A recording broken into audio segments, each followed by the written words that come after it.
loading up boats with the bales of cotton, getting no rest till the judgment day. Get yourself a brand new gal, a lovely baby who's the apple of your eye. Old and clothes are high and well, they often do very better chicken pie.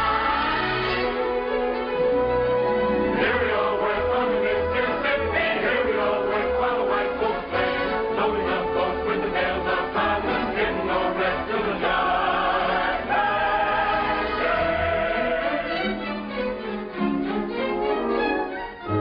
What pretty babies are there the fairest of the fair, to southern beauty every foe must bow. Clatter, you roll, oh goodness gracious, they're so flirtatious, you naughty Little women don't be timorous, you will find that she's lost. Only makes a man more bold, keeping up the days of old. Jesus, your professor, captain in the cotton blossom will you go? Let me take you to the shallow island. delightful, but too joyfully accept I have to make a law. Get permission from the Hello, dear, from Captain Andy.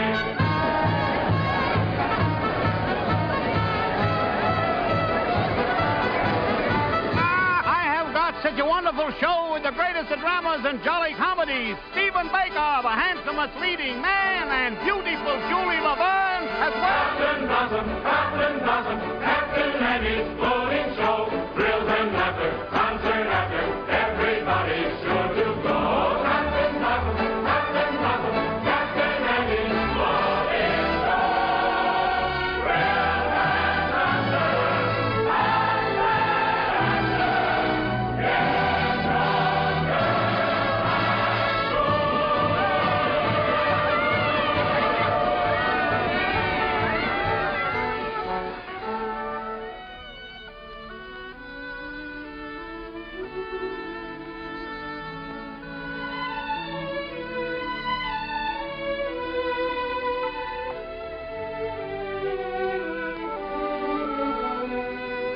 Who cares if my boat goes upstream, or if the gale bids me go with the river's flow?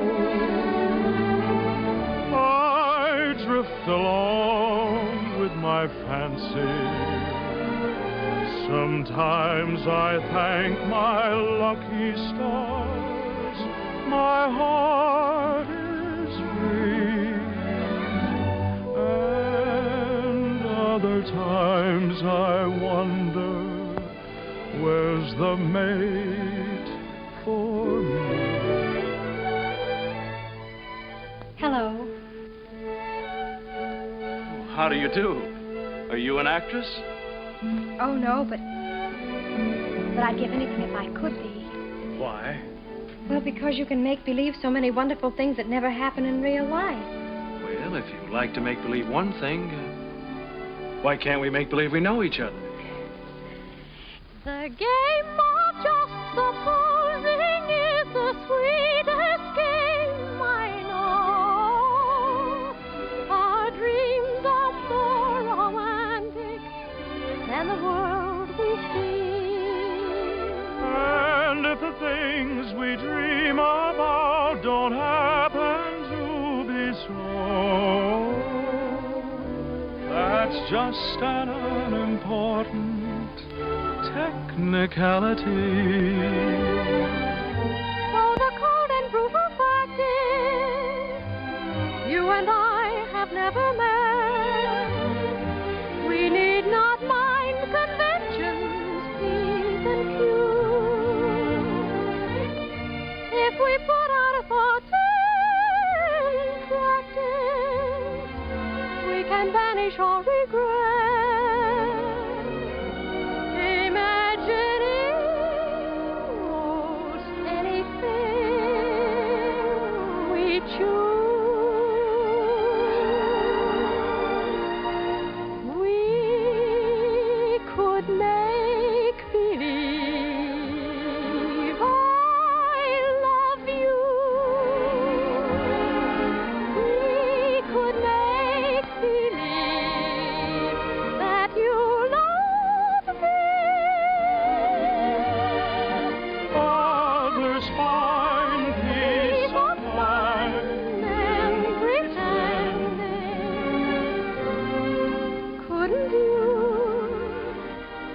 Couldn't I?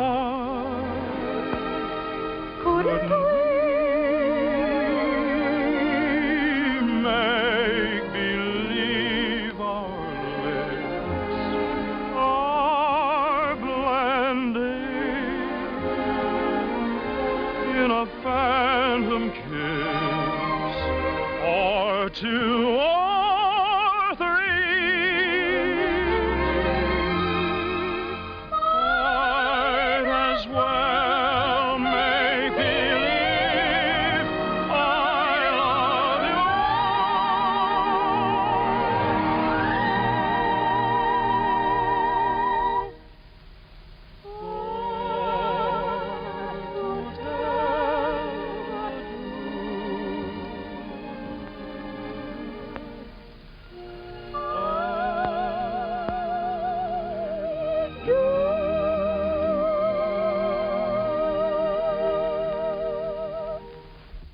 Magnolia?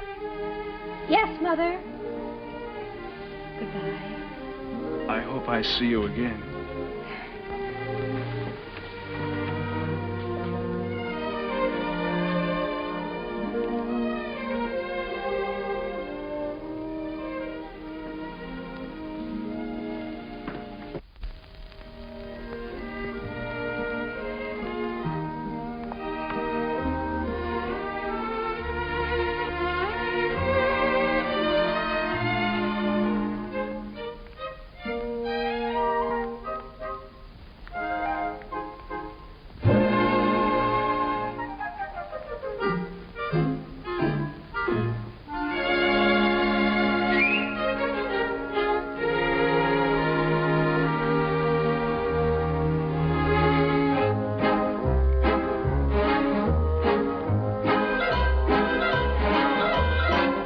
Upon the wicked stage ain't ever what a girl supposes.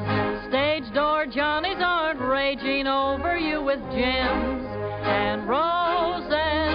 When you let a feller hold your hand, which means an extra beer or sandwich, everybody whispers, ain't her life a whirl? Though you're warned against a roué ruining your reputation, when you've played around the one-night trade around the great big nation, wild old men who give you jewels and sables only live in Aesop's fables.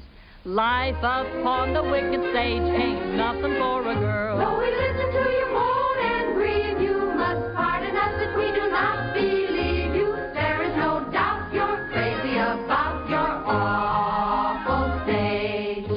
Life upon the wicked stage ain't never what a girl's supposed. Stage door Johnnies aren't raging over you with gems and roses. If some gentleman would talk with reason, I would cancel all next season. Life upon the wicked stage ain't nothing for a girl.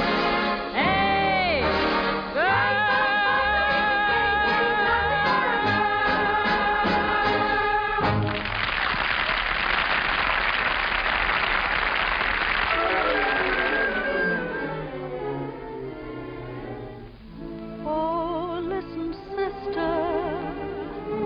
I love my Mr. Man, and I can't tell you why. There ain't no reason for me to love that man.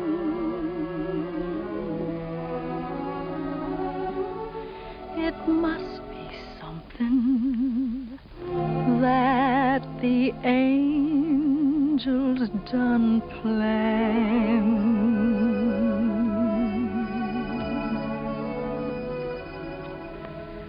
Fish gotta swim, birds gotta fly.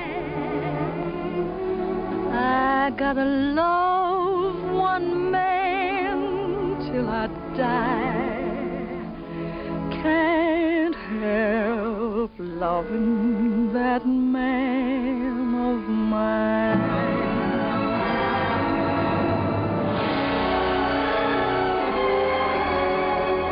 Tell me he's lazy, tell me he's slow, tell me I'm crazy, maybe I know. Can't help loving that man of mine.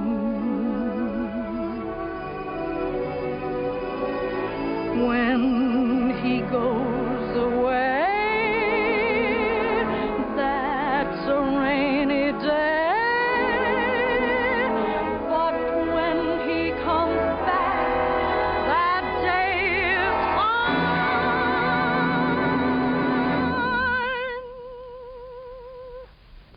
The sun will shine.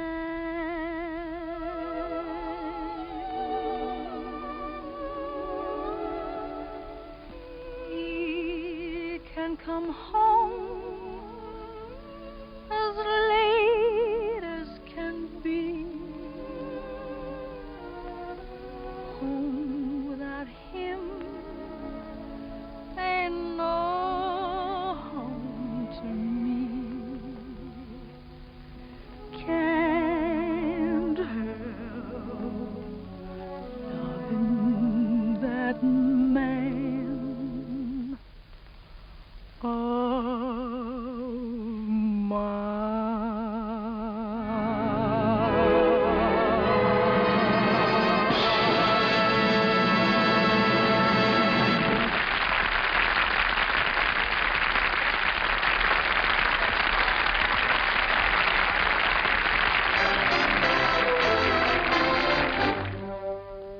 Old Man River, that old man River, he must know something, but don't say nothing. He just keeps rolling, he keeps on rolling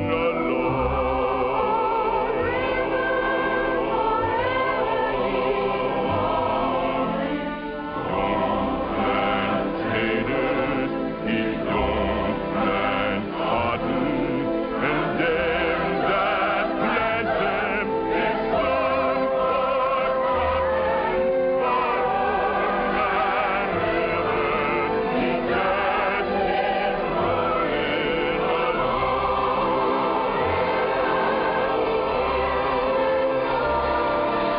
You and me, we sweat and strain, body all naked and a rack with pain. Open that heart, lift that veil, get a little drunk, and we land in death. Get weary and sick of trying. I'm tired of living and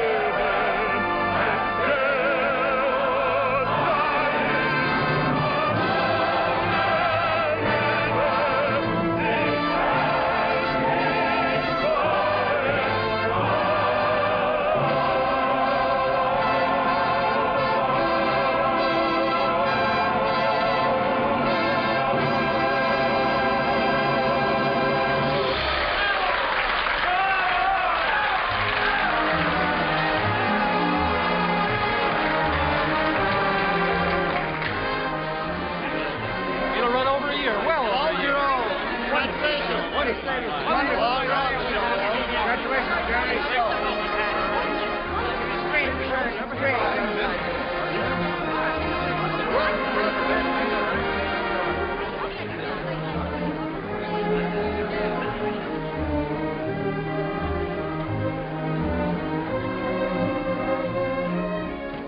That was a swell show, Mr. Kern. Well, thank you, Joe. Where to? The Waldorf, Mr. Kern? What was that, Joe? That big shindig I threw in for you. It's down at the Waldorf, ain't it, Mr. Kern? Yes. But first I'd like to stop off at the house of an old friend. Yes, sir. Just for a moment, Joe. Turn right at the next crossing. It's not very far. I'm looking for an old brownstone house. It was the home of a very great and good friend. Tonight during the show, I couldn't seem to get him off my mind. Yes, sir. And I'd like to be alone for a few minutes, Joe, before we go down to the Waldorf and face that crowd.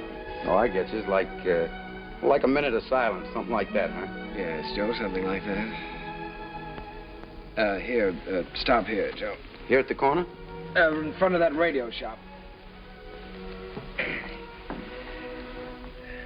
Oh, there it is. See? You mean that lodging house sandwiched in there? Mm-hmm. Well, of course, it didn't have that room to let sign in the window then. And other than that, it hasn't changed very much. Well, the street has changed. Changed quite a bit since I first walked down it years ago. Joe, did you notice this radio shop? Well, that was a bicycle shop the first time I ever saw it. I remember the day very well. It was spring, and I might have been any American kid coming down that street. I had a song under my arm, my hopes were high, and the world was wonderful. I was ambitious, and I was eager, but I needed a little help. I'd been told that the best man to give it to me was a man by the name of Hessler, James Hessler.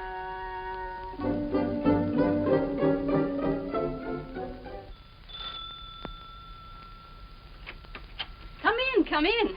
You're an hour late already. I suppose you realize that. You can start on the upstairs bedroom immediately. Mrs. Muller, Daddy wants some more roast beef. I'll be there in a second, Mr. Hessler, and see that you get to their nests, young man. He's not the moth killer. I'm a songwriter. A songwriter. I see. You entered under false pretenses. Well, it won't do you any good, young man. Mr. Hessler isn't seeing songwriters anymore. He's going in for better things. Maybe he should have some roast beef. He's very hungry. Shh. Don't mention roast beef in front of a songwriter. Look out, give me a snack here. No, so it is, so it is. You feel like you're going to fall down and faint, don't you? Dear. Well, you can come in for a while. Can't have people fainting in the house, not even songwriters. Thank you. Come in, come in.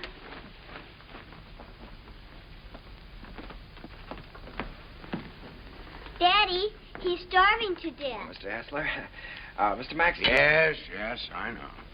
Mr. Max Dreyfus of the Harms Company sent you. Written a little tune. He thinks it has possibilities if it's properly arranged. Now, I'm to help you arrange it. Look how skinny his neck is, Daddy. Why, he said that, He told you that I was the greatest arranger in America, and I should give you a few lessons. Oh, my friend, he's right. There's only one catch. I've given up arranging. I'm through dressing up silly little tunes for girl shows and beer halls. I'm going to write some real music for a change. Oh, here, Mrs. Set it down here. The trouble with you songwriters is all you ever think about is making money. Here, sit down, have some roast beef. Oh, well, no, thank you. Go ahead, sit down. No, you never think of doing anything big, anything worthwhile, like Brahms or No, don't sit down there, please. It's Mrs. Hessler's place, Rester, so we always keep it set for her. Oh, I'm sorry. Yeah, sit down here. No, all you fellas want to do is write sugary little tunes and make a lot of money. Did you ever hear Beethoven's Eroica? Or Mozart's Jupiter? Didn't they do something to you? Great heavens, doesn't genius touch you fellas at all? Daddy's a genius. Yes, Daddy's a genius. No, my friend, in 3 weeks I'm going to England where I can work. I can have some peace and quiet. No mushy little melodies to be fancied up for public consumption. I'm going to write a symphony. Daddy's going to write an opera just for me. Here, go ahead, eat up. Maybe it'll give you some gumption. Well, I'm terribly sorry, Mr. Hessler. I had a big lunch with Mr. Dreyfus just before I left. It was roast beef, too. Yeah, well, Oh, what's the matter? Just because you're not hungry, you don't have to go, do you? Have some brandy with me. Help me celebrate my liberation from mediocrity. Mrs., get a couple of liqueur glasses, will you? Sally, will you show the gentleman into the parlor? I'm going upstairs and see if I can find that bottle of Napoleon. Have you a song in there? Mm-hmm. I'm taking piano lessons. Daddy wants me to be an opera singer when I grow up. Why don't you write an opera? Well, Sally, I'm afraid I only write the silly little tunes. You know, the ones your father doesn't like. Let me see if I can play your song. Do you mind? Oh, I wish you would. It's very easy. Here.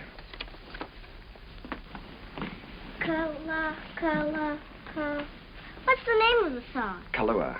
That's a funny name. Sounds like candy, like gumdrops. Well, it's the name of a very romantic beach in Hawaii, Sally. No, that's B. B natural. Here, let me show you. Now, here's the melody. Should be played with clarinets. Oh, no. Wait a minute. No, that's not right. You've got to use clarinets to play the vamp. Oh, I was thinking of using brass there. Brass and spoil your finish? Good heavens, man. You've always got to save the brass for the finish. Oh. Well, what do you think? I know. This is a romantic song. Sit down. It's sentimental. You've got to start the melody off with your strings. Divisa. Here, I'll show you. Start that vamp again, Sally. It's perfect for clarinet, see? Now then, the strings enter. Divisa. Did you hear how wonderful that is?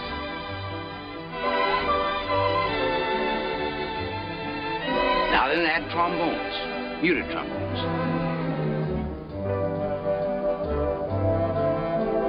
That's great. Can't you just hear that? Sally?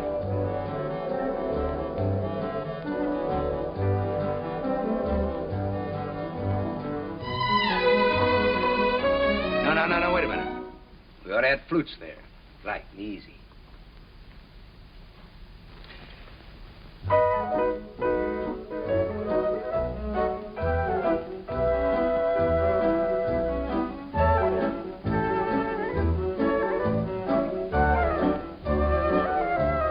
Now then, add your breath. Your strings, too.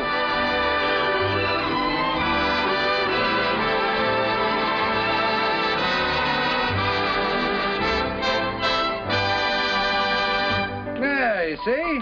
Not easy? It's a good song, too. It's very good. Is that yours? Yes. Mm-hmm. That's all right. What's your name again? Kern. Jerome Kern. Well, I'm glad to meet you, Kern. Make yourself at home. And I did. My life became a pattern of notes and clefs, tempos and modulations. We worked hour after hour, day after day. It was the beginning of a friendship. It was the beginning of a lot of things. And now, not only did I have a best friend, I had a best girl, Sally. And what a girl. Oh, those were never to be forgotten days, and I hated to think of them ending. But at last the time came when Jim had to leave for England. Oh, here, Jim, let me help you. Oh, it's those symphonies of yours. They're as heavy and bulky as lead. Nice they're not tinny like some tunes I've heard. Oh, Sally, honey, come here. All right, here we go. Fortissimo. Dum-da-da-dum-da-dum. Bum. Got it. Oh, you carry a lot of weight, Sally. It was easy. Come along, Sally. At least we're not going to miss the boat. Goodbye, Mr. Kern. Goodbye, Mrs. Goodbye, Sally. Bon voyage. What does that mean? Happy journey. Bye, Uncle Jerry. Be a good boy. This will be the end of it, boys. Don't forget to pack my song, Daddy. No, I'm good.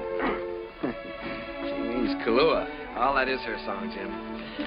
You know, if it hadn't been for Sally, I wouldn't be here now. Well, she's very fond of you, Jerry. I'm going to miss her. I'm going to miss all of you. Well, we may not be gone so long. It all depends on... You won't mind living here alone, will you? Oh, no, I'll get used to it. Jim, in case I don't get a chance at the boat, I just wanted to tell you that... Oh, forget it. I like arranging now that I'm through with it. I'm glad to have been some help. No, it's more than that. It's been your kindness and your home here. Look, Jerry, I just want you to write some good music, some real music. That's all the thanks I want. Don't waste your time fussing with those wheezy little tunes. Think big. Try to be somebody. I will, Jim. I'll try to be as big as I can. Yeah, good. That's fine. Well, we better be on our way. Oh, good heavens, Sally's song. You know, I'm so tickled that she remembered that. Remembered? It's your song, Jerry. She couldn't forget.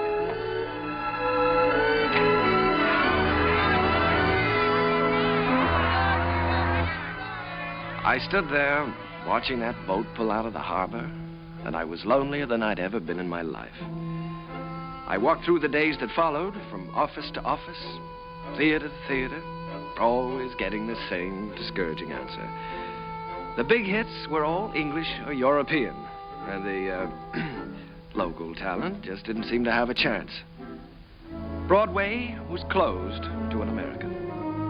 From 23rd Street to Times Square, they were all playing Follow the Leader. And the leader was Charles Frohman. A moment. He's with Keller. Cecil Keller, the English composer. Mr. Frohman's not interested in American songs at the moment. He's leaving for England in a few weeks. Good day. How do you do? My name is Kern, Jerome Kern. Oh, yes. How do you do, sir? I see you have the deeds with you. Mr. Frohman's very anxious to see them. Deeds? You're the man from the real estate office, aren't you? No, I'm a songwriter. These are some of my songs. Your name isn't Kernan? No, Kern. Jerome Kern. I'm sorry. Mr. Frohman hasn't a minute to waste. I'm afraid I must say good day. Well, now, maybe if he'd listened to one of my songs, I have one that could be made very English. Good day, sir. Goodbye, Mr. Frohman. Goodbye, Mr. Keller. I'll see you in London soon. I'll call you when I get there. Thank you. I'll be waiting for your call.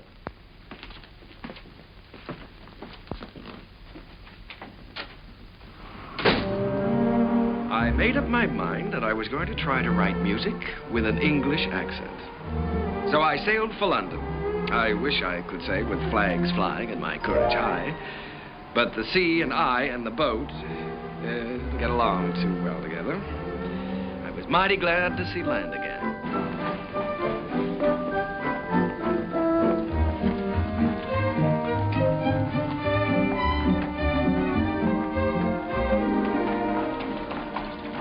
Excuse me, could you tell me where Mr. Hessler lives? Hessler? We have a Wesley and we have a Smith. No, Hessler. Mr. Jim Hessler. Uncle Jerry! Sally. Oh, honey, it's so good to see you. We didn't know you were coming. Well, I didn't know I was myself. Daddy will be so glad to see you. Come on, we live right over there. All right. Oh, Sally, you're getting prettier every day. I'm a music teacher. Yes. Well, the tables are turned. American songwriter invades England. That's pretty good, Jerry. No, it's daring, very original. You're thinking big anyway. It's a chance I'm taking, Jim. Say, you've gotten a little skin here, haven't you? Hmm? I haven't been getting enough roast beef lately, I guess. Jerry, I look at you sitting there, and it's just hard for me to believe you haven't been here all the time. Thanks, Jim. It's sort of like being home again. How was the symphony coming along? All right? Oh, well, yes, I'm still in the note-making stages. Of course, I always believe in making plenty of notes. It's kind of like planting seed. One day they start to grow, and then, before you know it, lo and behold, your symphony's all written. Uh-huh. Simple and easy, hmm? Not as difficult as writing those silly little tunes. Well, no, it's the quiet here that does it, Jerry. Peace in this place is just so thick that you can float on it. It's a rustic pastoral. Wait a minute, now, answer that telephone. Oh, the doorbell. Will you get the door, please? You've got to do something about that. Yeah. No, there's a picturesque pastoral. Hello. Who? Sometimes they're on Duckwell. I can't quite. She's waiting for a piano lesson, sir. Oh, Mr. Edwards. Yeah, put him on. Come, Sally, it's time for Hello, George. When my little study? Fine. I don't want to. Tomorrow? I'll be glad to. I'm not going to have a lesson. For dinner, good. Hester, you behave yourself. All right, I'll be there. Bye-bye. George Edwards. The producer? Yes, he wants me to come up and sit in on a rehearsal of a new show. I don't want to take that piano lesson. Uncle Jerry's here. You've got to talk to your daughter. I can't do a thing with her anymore. Well... This is Uncle Jerry's first day here, and I shouldn't be made to take lessons. Should I? Should I, Uncle Jerry? Well, I think you should have one day off, maybe, huh? That's the end of her. There was some hope for her until her Uncle Jerry arrived. Now she's spoiled for good and all. Come, we get ourselves a cup of tea. You know, Sally, I'm inclined to agree with you. I think Uncle Jerry's arrival does call for a celebration. Now, what'll it be? London or the fair? Oh, the fair, Daddy. Please, the fair. All right. The fair it is.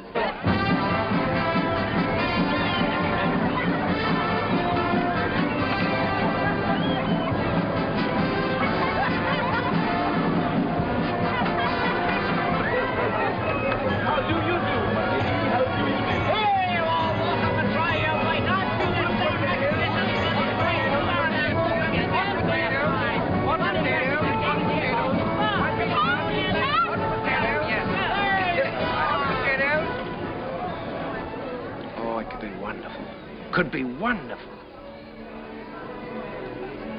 Oh, no, Jerry. I don't want Sally to go up in the swings, not till she's a little older. The whole stage full of swings and a boy and girl in each swing and all of them singing. Oh, you mean for a production number? Yeah. Yeah, that's not a bad idea. They could swing from the stage right out over the audience and back again. Make a good production number. What song would you use with it? Spoon with Me? Be perfect. Spoon with Me? That sounds fine. Suppose I take that up to George Edwards. For the gaiety? Sure. I'm going to have dinner with him tomorrow night. Oh, Jim.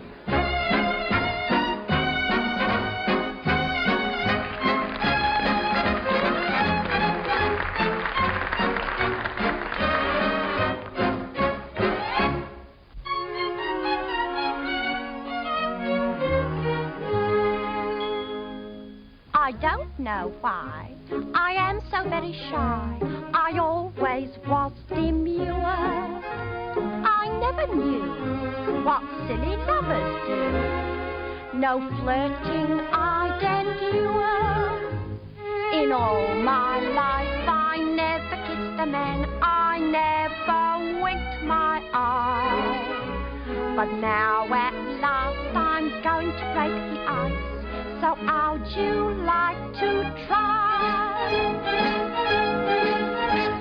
How'd you like to spoon with me? I liked it. How'd you like to spoon with me? Well, rather. Sit beneath an oak tree, large and shady.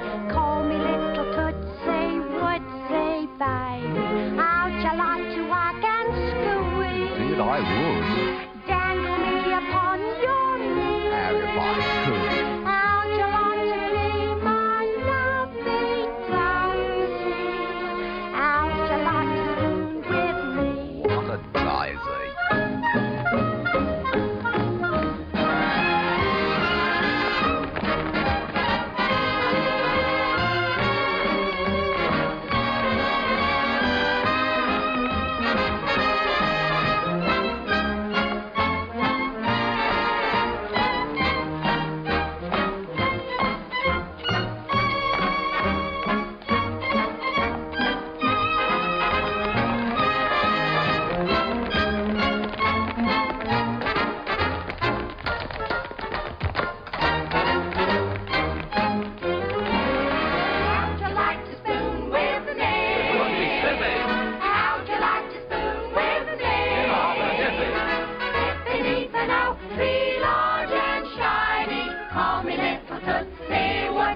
Pardon me for intruding. You've been pointed out to me as the composer of that delightful number with the swings in it. My name is Froman, Charles Froman.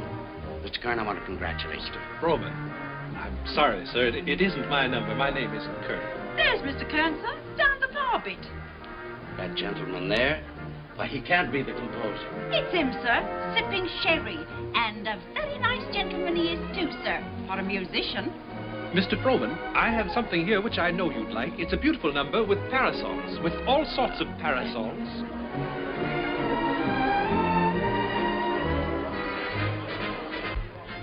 Mr. Kern? Oh, Mr. Froman, how do you do? I'm very glad to know you. Mr. Kern, I want to tell you I think your swing number is delightful. It has such beautiful English charm to it, really delightful. Oh, by Jove, Mr. Froman, that's rather nice of you. It's a pleasure to know you, Mr. Kern. You know, you fellas over here have a style all your own.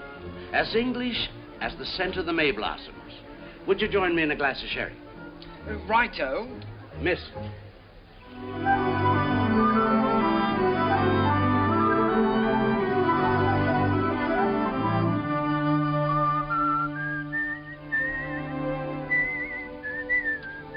I'd give that one up if I were you. One song at the Gaiety, I think you can afford to take a rest. Well, if I could finish it, I know I could interest Froman in it. You ought to know by now that Charles Froman is only interested in English music and English composers. If I only had a piano, I know I could work this out right now.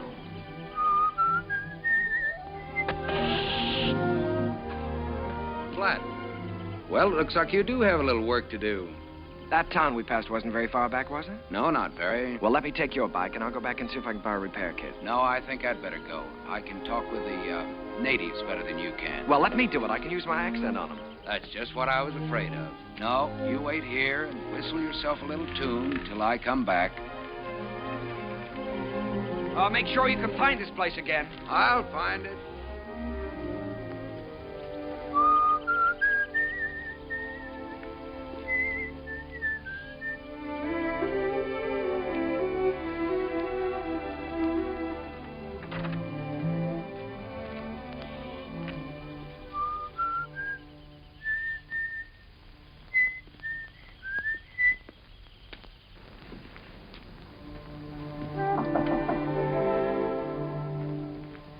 I say, is anyone there?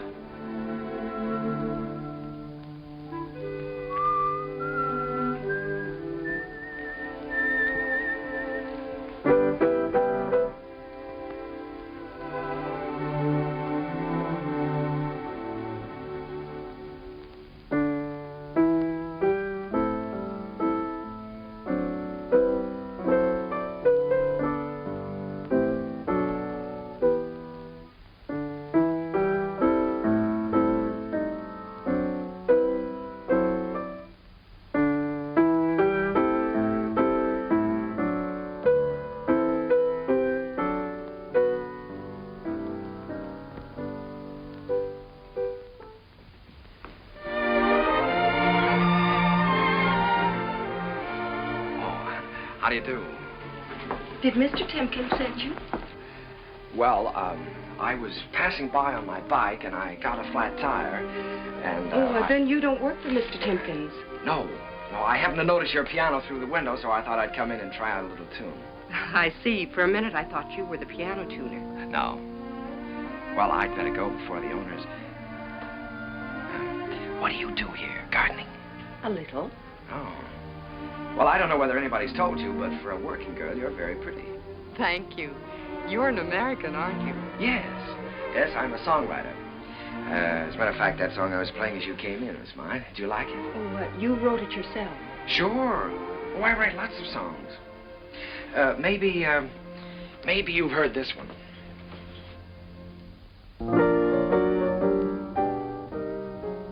Why, that's from the Gaieties. Everybody's singing it.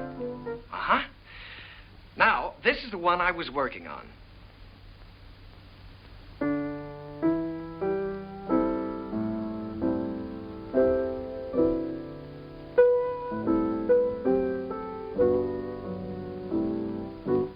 That I'm going to try to place for the Gaiety, too.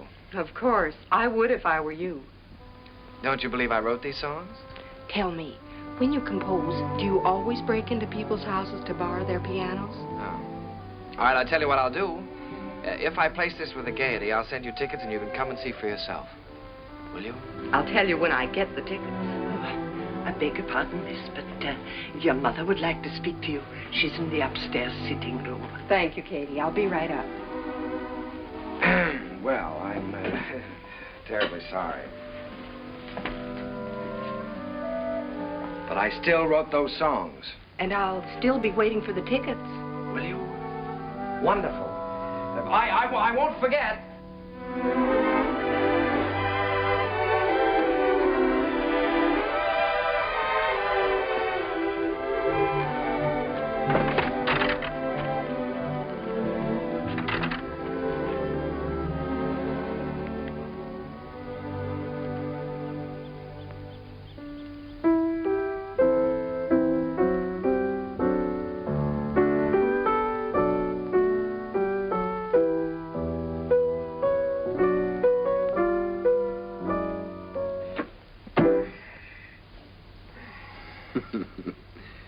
And you were the lad who wasn't going to fall in love with anybody for a long, long time. Well, this girl is different.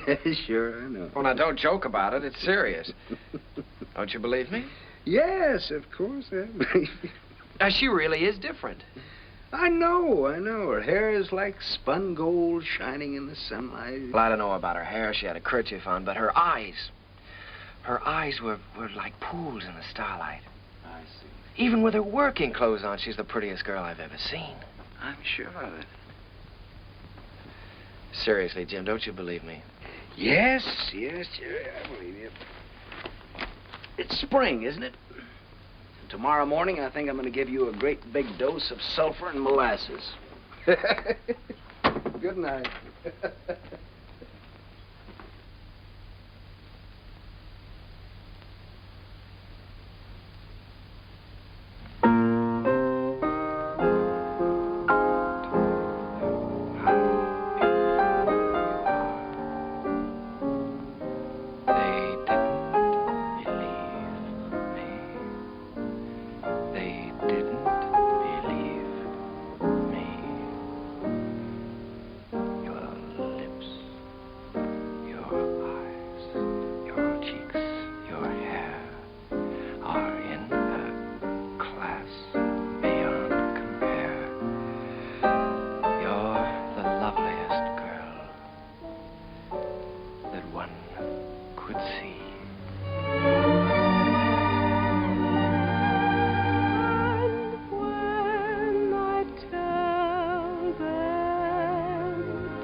Noticed.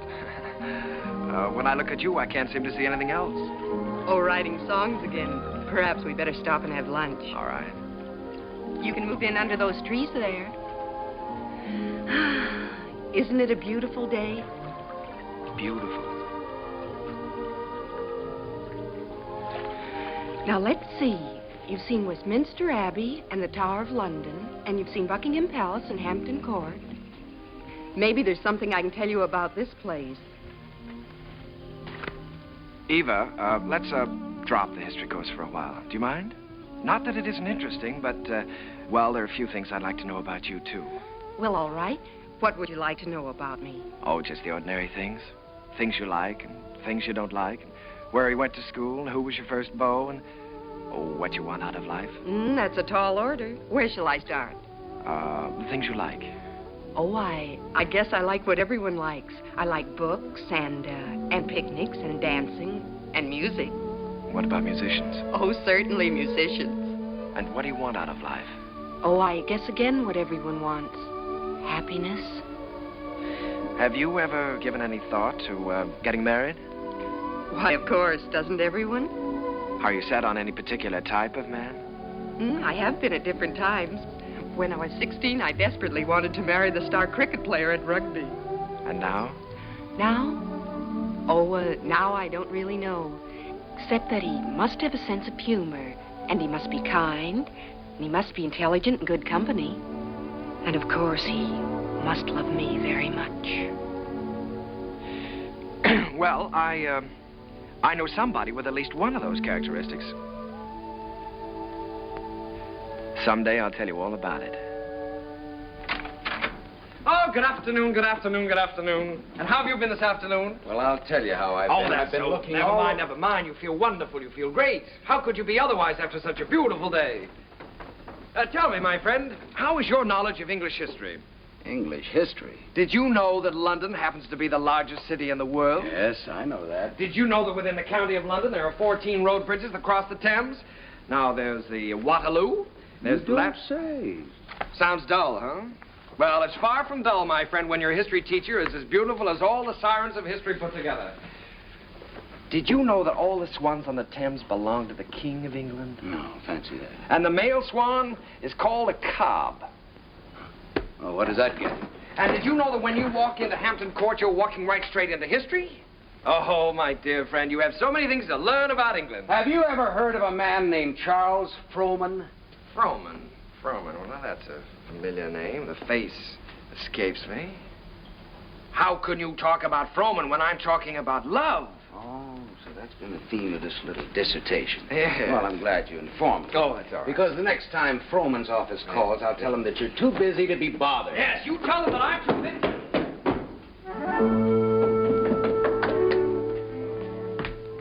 Did you say the next time Frohman's office calls? That's what I said. They've been calling you all day. But why should I bore you with such trivial details? Well, what do they want? No, dear friend, you return to your archives. Why think of the future when the past is so glorious? Oh, come on, now quit clowning. What happened? Nothing. Frohman just wants you to write 4 songs for his new show. If, of course, you can spare the time. Well, why didn't you tell me about it? Why didn't I tell you about it? Well, come on, let's get going. There's no time. We've got to do that on the ship. On the what? On the ship. We're sailing with Charles Frohman tomorrow. We have to start rehearsal in 6 weeks in New York. Oh, Jim, Oh, no. Look, Jerry, this is the chance you've been waiting for. You certainly are full of surprises. I thought you'd be up in the clouds. I feel like I've just been yanked out of the clouds.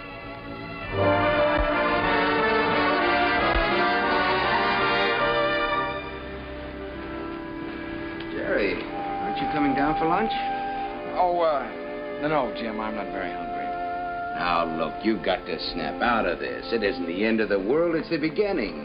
Here you are on your way back home with a Charles Frohman contract in your pocket. Why, you ought to feel wonderful. I know it. That's what I keep telling myself. You go back to England. If I just could have seen her once more. Jerry, it was all we could do to catch the boat. You couldn't help that. You talked to her on the phone. On the phone? What can you say on the phone? Hello, it's nice seeing you. Take care of yourself. Oh, Jim, there were so many things that I wanted to say to her. Now, look, Jerry, you've got to think about your career. Things are just starting for you. Yeah? You can say that over and over again, and you know what happens? What? Nothing. Jim, you know, for the first time in my life, I'm lonely. Here I am on a ship full of people with you, and I might as well be on a desert island all by myself. Did you ever feel this way? Yes, once. What did you do about it? I married the girl. Oh, hello, Mr. Frohman. Hello there. Been looking for you two. You weren't down to breakfast. No, the first day out is always rough on me. Good Englishman should have his sea legs by now. Come and have lunch with me. Mr. Froman, there's something I must tell you. I'm not an Englishman. Mr. Kern, there's something I must tell you. I never thought that you were. At least not after the first 15 minutes. Matter of fact, I'm very proud to be able to present a new American composer to Broadway. Thank you, Mr. Froman. I have a lot of faith in you, Jerry. Just received a wireless from Julia Sanderson. She's accepted the part of the girl from Utah. Wonderful. Now I've got to have a great song for her. If it's a love song, he's got one.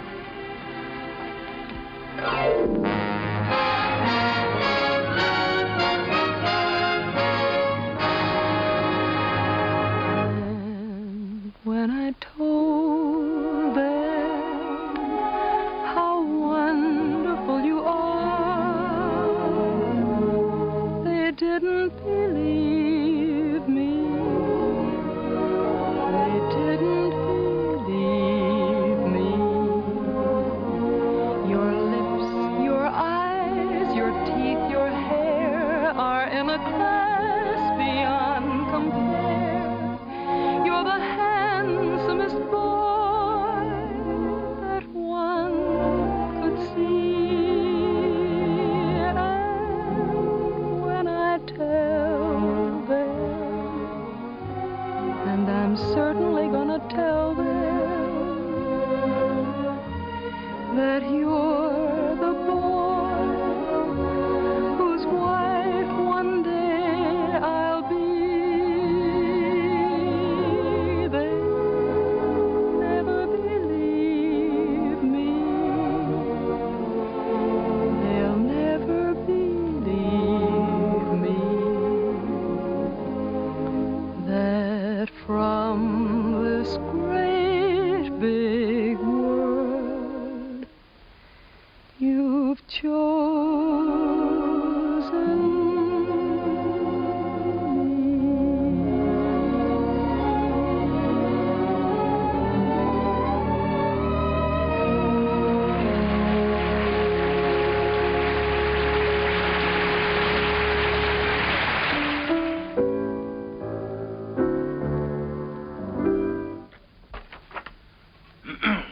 Here. I've got the Clouds number worked out pretty well now, huh? I never realized that writing a complete score was such a job before. Well, one good all-night session like this does wonders. I could use another week. We weren't 3 weeks late already. Oh, I hope he likes it, Tim. Rowan, he'd be crazy about it if he hadn't gone out and bought himself another show while he's been waiting. Good morning. Sally, what are you doing up? I'm going to have my breakfast. Right. It isn't morning already. No, it can't be. Sally, you'll be late for school. I'm coming. Say, Jim, don't you think I better call Froman's secretary and get an appointment? You better call him at home. It's a little early. Good morning.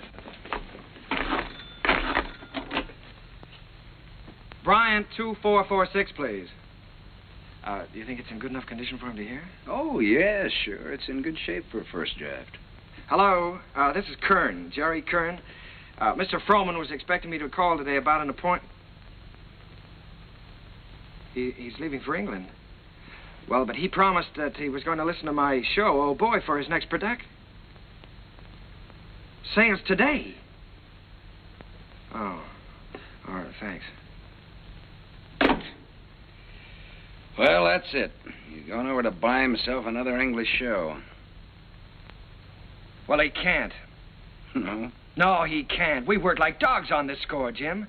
And I had all my plans made, too. After he bought it, I was going to jump the next boat for England. I'd forgotten about that young lady. Wait a minute. I've got an idea. My passport is still good. Why don't I take the same boat he's taking today? Wonderful. Get him on board ship and he can't get away from you. That's right. Then I can sell him the show. Wonderful. Then I can go and see Eva. Sure. You can get married. Well, you probably have to ask her first. Well, that's an idea. Well, I'll go and phone the steamship company. Right. I'll go back. Driver, you think you can make it all right? If we get a break in traffic and the old engine holds out. Oh, Uncle Jerry. Jerry, come on now. We've only got a few minutes. Jerry, if you want to miss that boat, come on here.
Charles Frohman. It's like watching an era crumble in front of him. The theater's gonna miss him. Yeah? You were very lucky to miss that boat, Jerry. Seen Max around? Oh, hello, Jim. Victor? No, I think he went over to Comstock and Elliott's. What a terrible tragedy. Yes, it's unbelievable. Jerry and I were just talking. Jerry, you know Victor Herbert, don't you? This is Jerry Kern, Victor. How do you do, Jerry? It's a great honor to meet you, Mr. Herbert. Charlie Frohman spoke of you quite often. He had great hopes for you. Well, he was very kind. He liked you. But more important, he respected you. And it's easy to see why. You've got a song to sing. Thank you, Mr. Herbert. Look down at that city, Jerry. It's made up of millions of people. And music has played a part in all their lives. Lullabies, love songs, hymns, anthems. Must be pretty wonderful, Mr. Herbert, to realize that people you don't even know and never will know are singing your songs, and all of them asking for more of the Victor Herbert music. It makes me feel grateful, Jerry, and very humble. One of these days you'll find out yourself how it feels. What is it my publishers call me? The Dean of American Music. Well, I think you're going to be the next dean. One thing I must admit, you've got a better figure for it. Keep writing, boy. Don't let anything stop you. Good night. Night, Victor. Good night, Jim. Good evening, Mr. Herbert. It's a deal, gentlemen. Congratulations. Comstock and Elliott are going to produce Oh Boy. Max just sent me over with the check. What's the matter? Aren't you fellas happy? Yeah, we're happy. Thanks. Turn out those lights again, will you, Ed?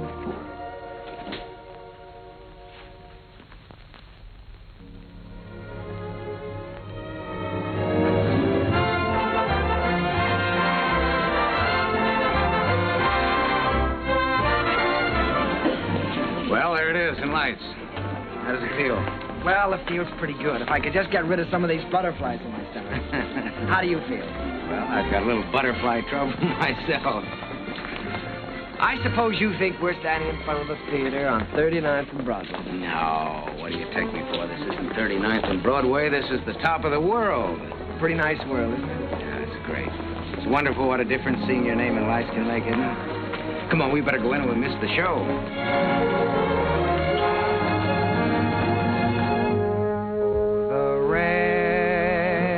Comes a pitter-patter, and I'd like to be safe in bed. Skies are weeping while the world is sleeping, trouble heaping on our heads. It is vain to remain and chatter, and to wait for a clearer sky. Helter-skelter, I must fly for shelter till the clouds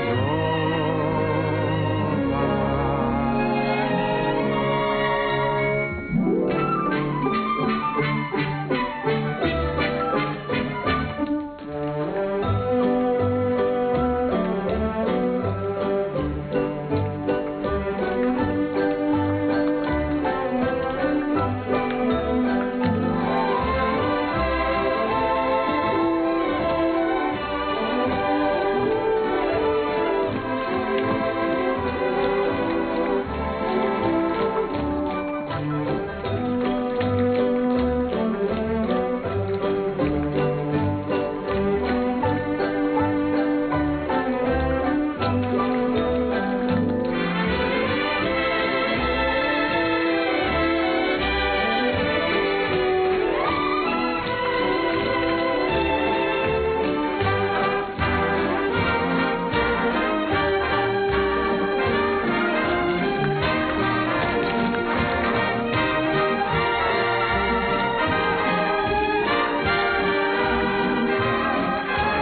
Jerry. You're in, my boy. Listen to that applause. That's for you. Don't wake me up. Don't anybody wake me up.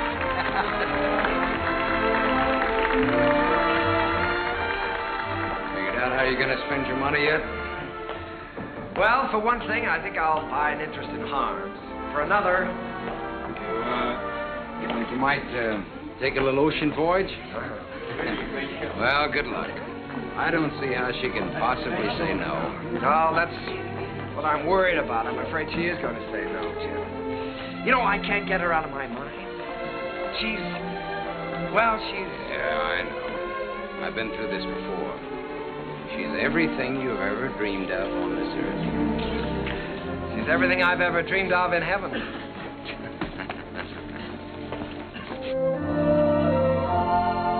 Oh, Jerry, let's stop here, shall we? All right.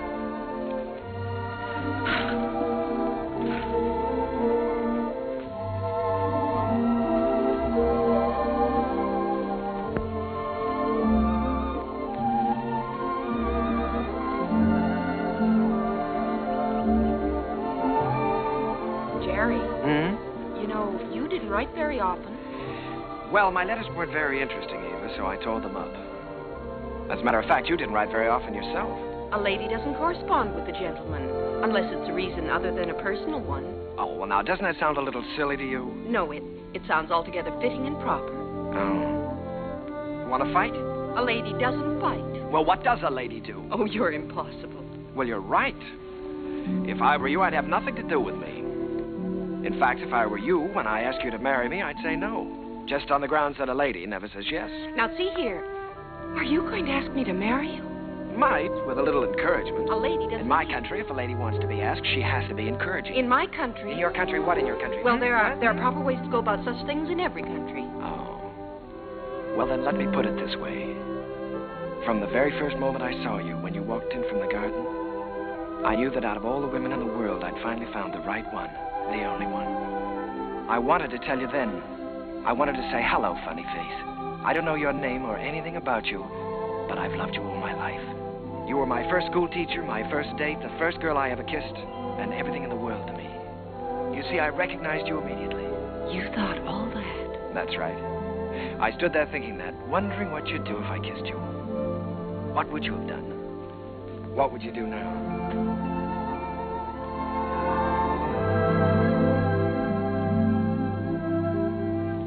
Will you marry me, Eva? Thank you so much. I'd love to.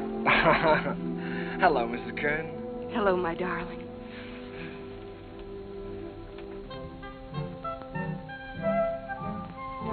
They're here, Daddy. They're coming up the steps.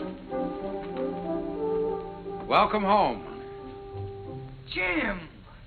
What, you old fox, you really did it this time. Nothing, my boy, nothing, just a little gesture. Jim, this is Eva. Hello, Eva. Hello. Well, you've married the nicest guy in this world, but the craziest. Oh, now, wait a minute. I was keeping that from her. Isn't she sensational, Jim? Jerry. Honey, turn around and let him look at you. Oh, Jerry. Look at that hair and those eyes. Have you ever seen a woman like that in your life before? Only once. No, I hope that both of you have all the happiness in this world. Oh, thank you, you. Jim.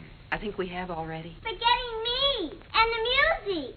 Oh, Sally, yes, I'm sorry, dear. Sally. On behalf of my father, Jim Hessler and myself. On behalf of my father, Jim Hessler and myself, I wish to congratulate you on the start of your voyage into the great sea of life. Oh, Sally.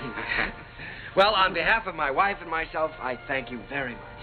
I'll take it. Hello, Mrs. Hello, Mr. Kern. Sally, it's so wonderful to see you. Why, you have grown up, haven't you? Sally, this is your Aunt Eva. On behalf of my father... Thank you, Sally. We're going to be real good friends, aren't we? Yes, I expect we are. Well, what do you say? Let's all go in and have something to eat, shall we? Oh, Jim, it's so good to be home again. Yes, it was good to be home. I felt I had everything in the world. Happiness, success, and the wife I had dreamed about. I wanted to put it all into music. Eva's smile, and her eyes, and what it meant to be with her.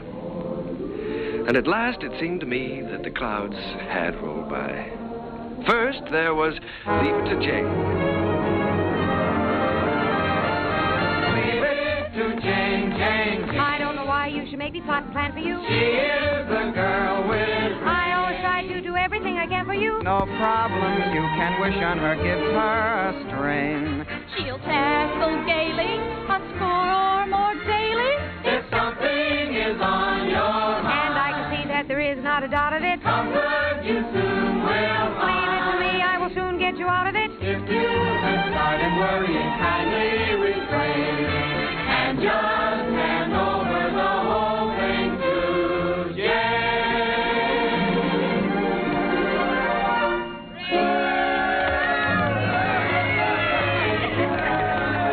Well, Jane, why don't you tell us how you do it? Yes, come on, Jane, tell us. Oh, but it's really very simple. I just study up on the famous women of history. You mean like Lucretia Borgia? Well, no, not exactly. Listen. In days of old, beside the Nile, a famous queen there dwelt. Her clothes were few, but full of style, her figure slim and svelte. On every man that wandered by, she pulled the Theda and everyone observed with awe that her work was swift, but never raw.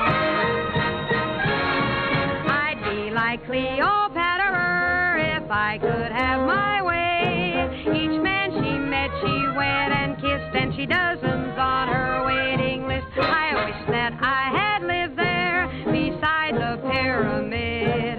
For a girl today don't get the scope that Cleopatra did.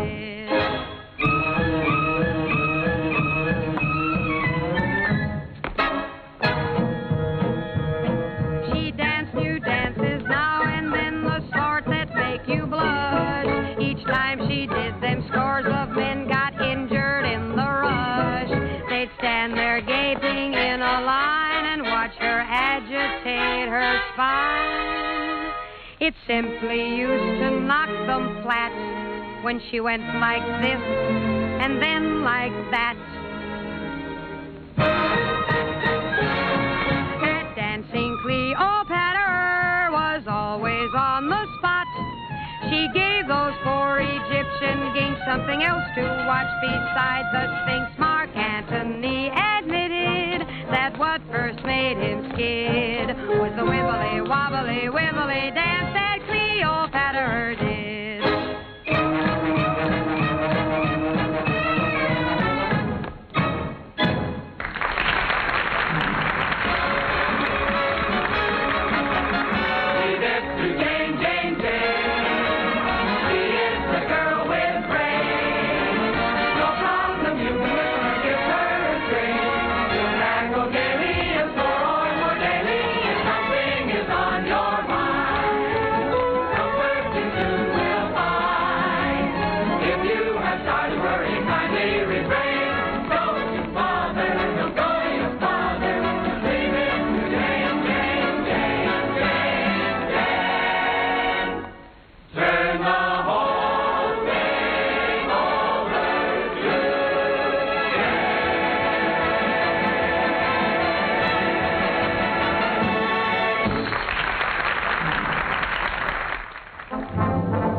Once again, Broadway belonged to the Americans. To George M. Cohan, Irving Berlin, George Gershwin, Vincent Yoon, Buddy DeSilva. I was working in mighty great company. And in one of my own shows, Sally, I was fortunate enough to have the reigning queen of the era, the wistful, lovely, unforgettable Marilyn Miller.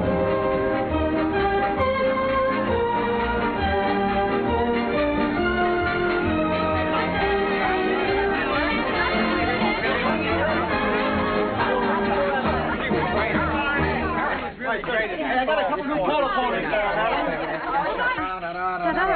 All right, Larry, thank you. Hazel, my dress. I have it right here. Oh, we're going to have to hurry. How's it going? Oh, my goodness. I was never so nervous in my life to see me trip. Oh, you are nice. More flowers from Mr. Ziegfeld. Oh, how wonderful. Lovely. Says the first act was a dream, signed Flo. Wish she'd said the second act. Don't worry about the second act. Second's better than the first. No. Thank you. Hazel, is everything ready for the quick change? Everything's ready in the stage dressing room. All right. Thank you. Hazel, we got everything? Yes, everything's here. All right, let's go. Good luck, Miss Miller. Thank you. Good luck, dear. Oh, fine, Miss Miller. That's a luck. Keep it up, Marilyn. Keep your fingers crossed, Johnny. You bet. Oh, here you are, Miss Miller. Everything is ready. All right, Sam. Here you are, Miss Miller. I got it nice and warm for you. Put it right here. You got everything else?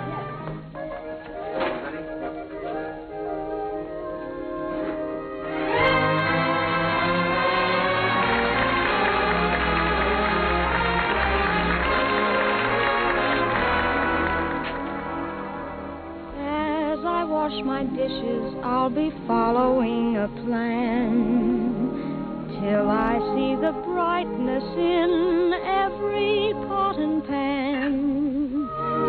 I am sure this point of view will ease the daily grind, so I'll keep repeating in my mind.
I never thought I'd ever keep a scrapbook, but it was nice to know that people were singing my songs and asking for more. Night Boat, Good Morning Dearie, The Ziegfeld Follies.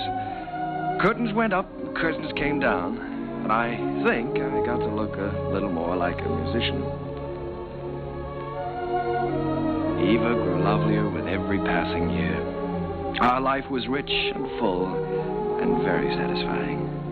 And Jim and I, well, we grew a little grayer, a little more settled, perhaps. He was still working on his symphony, Or so he said. But on the whole, the years didn't change as much. However, they certainly did change Sally. She was quite a young lady now. She'd been away at school. In fact, many schools. Well, Sally. Hello. Darling. Well, Sally, I thought you were at school. Well, I was. Oh. What happened this time?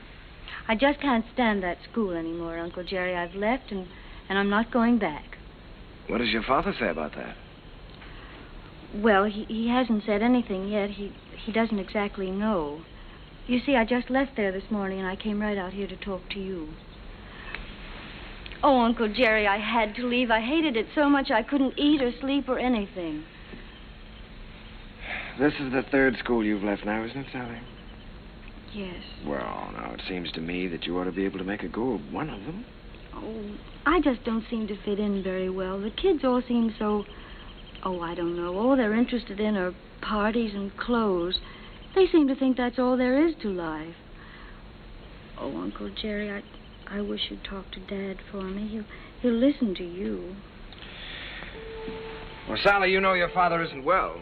Then I ought to be home where I can take care of him. You ought to be at school completing your education. You want to make something of your life, don't you? Oh, I've had an education, and now I want to get down to something serious. Oh, Uncle Jerry, you did promise you'd help me get a start in the theater. I said I'd help you when you were ready. Your father wants you to complete your schooling first, Sally, and he's the boss. Oh, Uncle Jerry, Dad's forgotten what it's like to be young and feel like this, but you haven't. You haven't forgotten what it's like to stand on Broadway and look up at the lights and think, someday I'll see my name up there. You remember that feeling, don't you, Uncle Jerry? Yes, Sally, I've got to admit it, I do. Well, then that's more important than school or anything else in the world, isn't it? Isn't it, Uncle Jerry?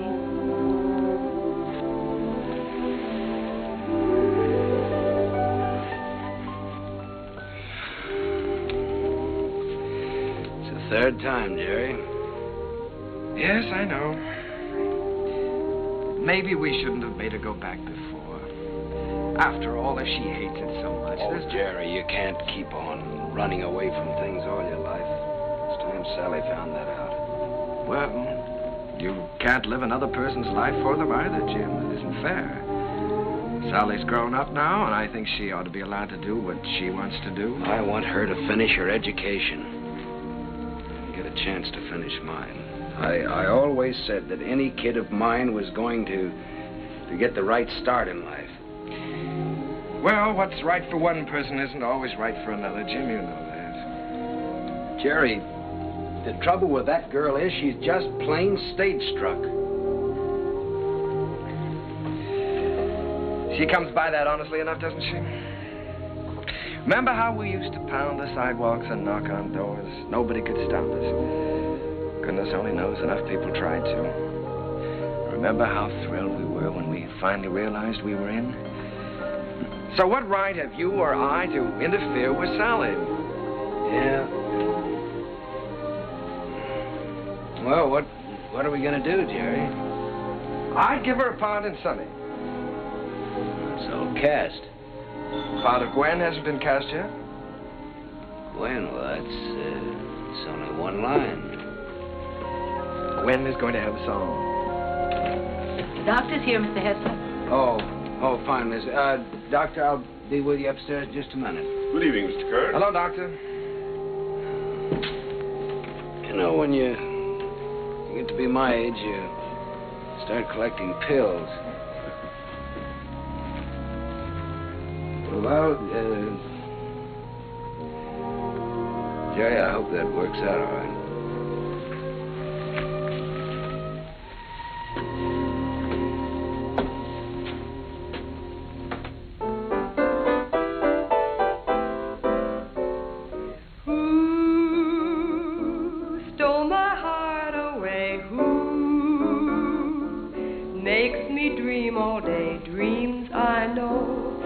Never be true. Seems as though I'll ever be blue. you? Very well, Miss Miller, and you? Fine. Hello, Oscar. Jerry. This is a charming number. I was just telling Jerry how much I liked it. What a fine lyric you've written. Oh, thanks. Jerry, I've just been talking to Mr. Dillingham, and he thinks that Who should be a big production number instead of a solo, and that, of course, Marilyn ought to sing it. Oh. Well, then, of course, we'll have to do it. It puts me in rather a tough position, though, Oscar. After all, I did write it for Sally. I know you did, Jerry, but we'll give Sally something else. Oh, she's going to be awfully disappointed. It's a wonderful song, and I'd love to sing it, but I hate to take it away from her. Well, it's for the good of the show, Marilyn. I think you're right, Oscar. Have you thought, though, how you're going to tell Sally? It's not going to be easy. Oh, I thought you should tell her, Jerry.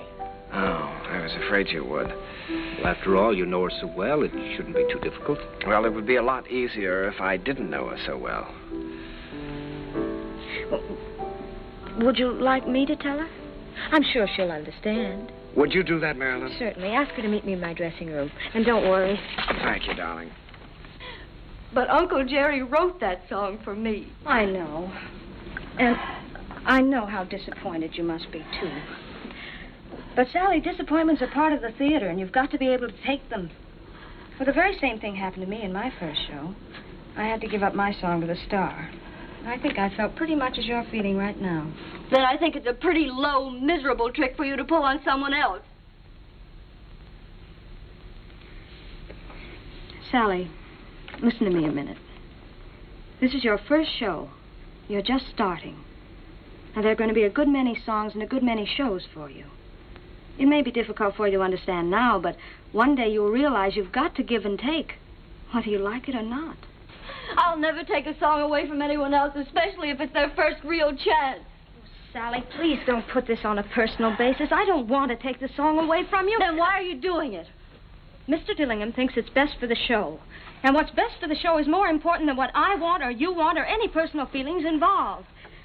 Don't you see that, Sally? Yes, I see it all right. You're trying to take my song away from me, and you aren't going to get away with it. Uncle Jerry wrote that song for me, and I'm going to sing it. I don't care whether you are the star. You're not going to take it away from me. Sally. She can't have my song, Uncle Jerry. Don't let her talk you into it. I don't care what happens. She can't have my song.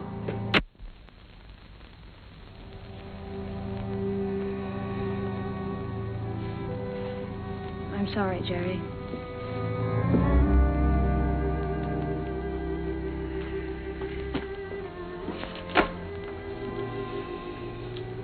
What is it, Sally?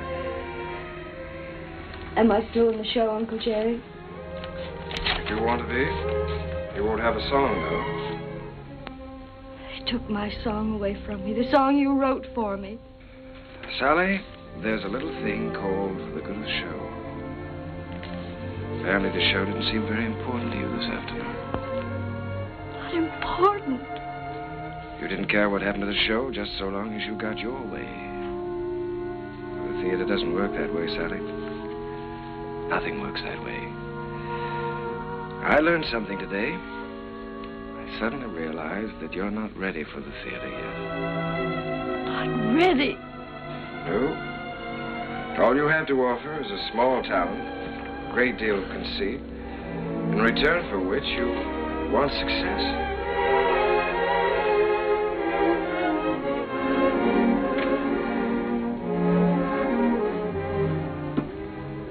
Sally, I've known you and loved you ever since you were a little girl. I couldn't love you anymore if you were my own child. But I must say this to you. You're not going to get anywhere in this life by using people. And until you realize that, you're not going to have the respect of anyone. Sally, I'm ashamed of you.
back into my memory's eye.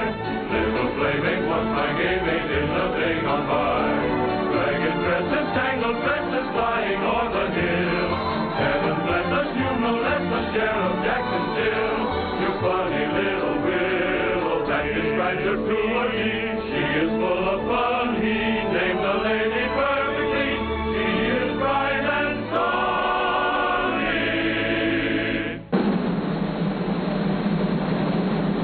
Never comb your hair, sonny. Leave the breezes there, sonny. Let your stockings fall down for shocking. The sound is all that you do. Smiling all the while, cowboy. Where'd you get your smile from, boy? Little sunny girl, be my honey girl, sunny.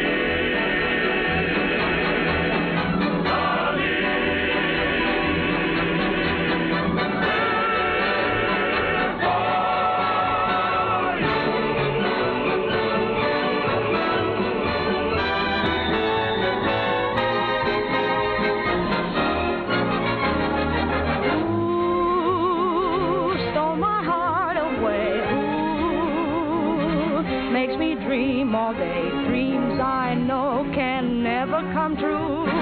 Seems as though I'll ever be blue. Means my happiness too.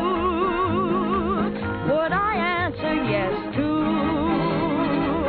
Well, you ought to guess who. No one but you.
Hello?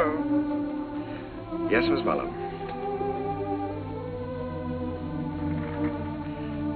You sent for the doctor? Is Sally there? Oh. Well, you be sure he stays in bed, Miss Mullen. I'll be right over.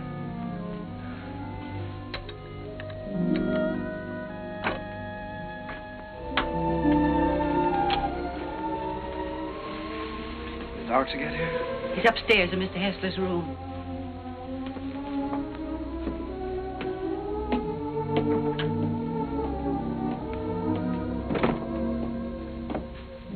It's his heart. I wouldn't stay very long. Mr. Hessler could use a little rest.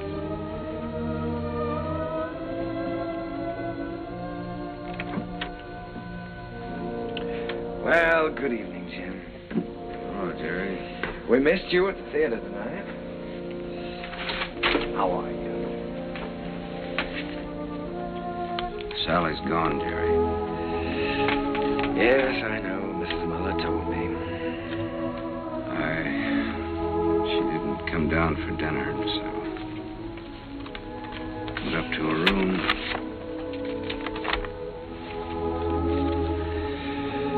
Dear Daddy, I'm going out on my own. Don't worry about me. Someday you'll be proud of me. I'll always love you. P.S. Tell Uncle Jerry I still love him. It's all my fault, Jim. I shouldn't have suggested that she'd be in the show. No, Jerry. Sally is Sally. It's time both of us faced that. Yes, I know, but I think I heard her. Well, she's got spunk, all right. But Jerry, she's young. She's way too young to be out on her own.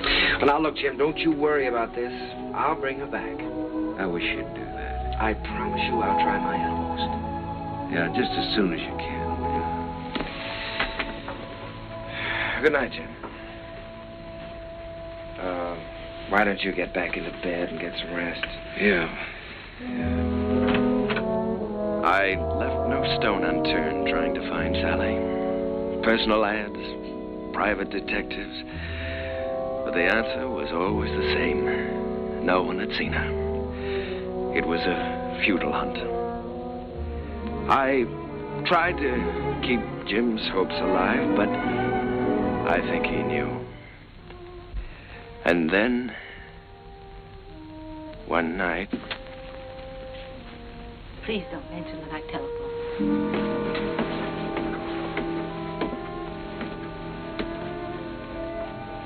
I think, Mr. Kern, you'd better go up right away. He's been asking for you.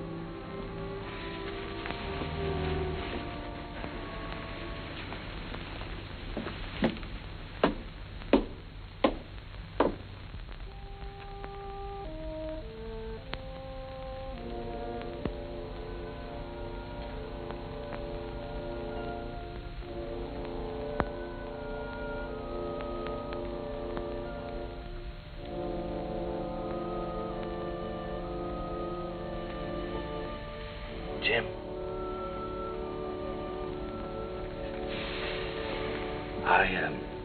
I was just driving by. I thought I'd drop in and say hello. Yeah. You forget I've known you a long time. Feeling better, aren't you? Yeah, I'm fine. I feel fine. That's good. All you need now is a little rest. Kind of quiet around here now. Yes, it is, but things will be popping again just as soon as Sally comes back. Have you heard from her, Jerry? No, not directly. But I've got a couple of very good leads. I've got a hunch they won't be very long now. Then I'm going to see to one thing, Mr. Hessler. You're going to finish that symphony. I've kept you from that too long now. I forgot about that symphony. Forgot about it years ago. Well, what about your notes? I never made any notes. I was just posing as usual. You know, I used to go around hollering about being a genius. You are a genius, Jim. And you with your wheezy little tunes. You were writing the real music.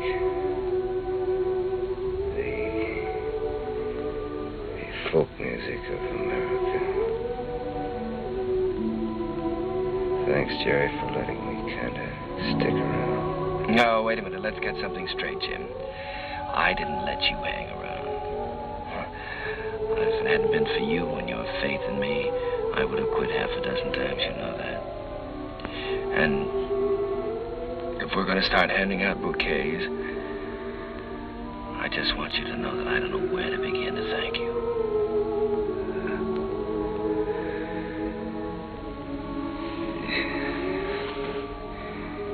You're a great man, Jerry. It's been a privilege getting in on that music. It's been a lot of fun with you. Now, let's not talk that way, Jim. In a couple of weeks, you'll be back at that piano, screaming for more and more brass.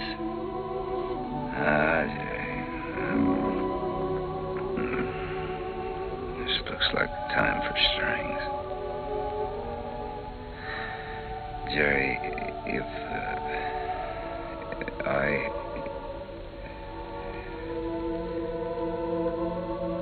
want you to look after Sally for me. Jim, you're going to be all right. So is Sally. In a couple of weeks, why, we'll be laughing about this.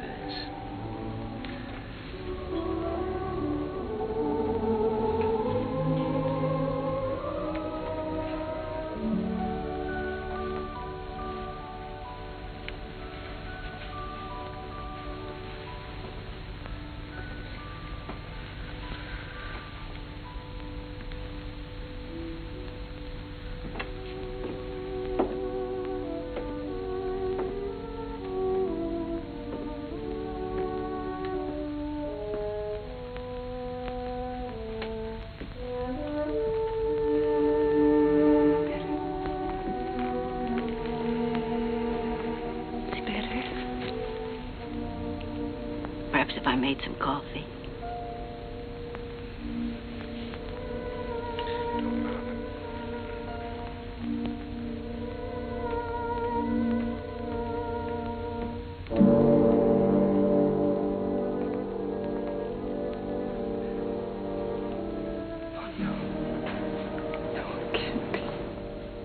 Mr. Kern had hardly closed the door when he...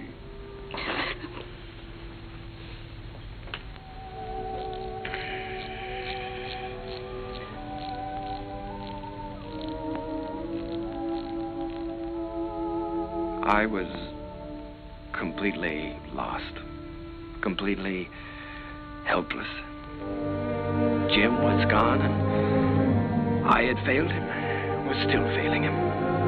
I'd lost a world with Jim's passing, and everywhere I walked with ghosts, reliving lost hours, pacing a world of memories. I couldn't even think in terms of music. I began to feel that I might never write again.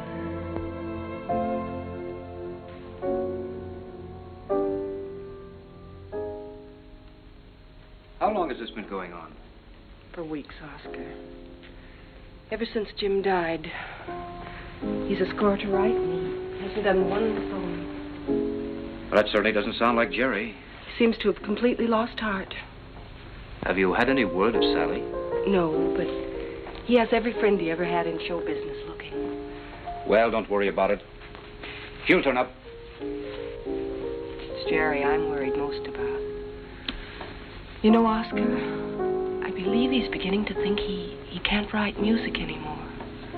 It's heartbreaking to watch him. Well, I have a book here I'd like him to take a look at.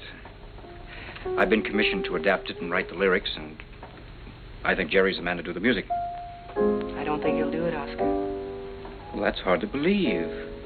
There's never been a time as long as I've known Jerry when you couldn't excite him with a good story. There's never been a time in his life like this. But you can try, and I'll tell him you're here.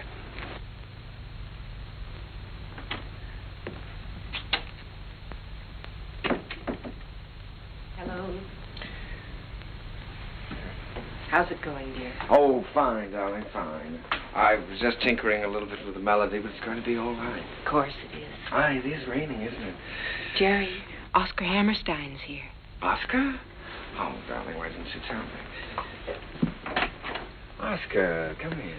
Hello, Jerry. My goodness, it's good to see you. Won't you sit down? Sit down. Thanks, Jerry. Well, what's new? I'll tell you what brought me out here, Jerry.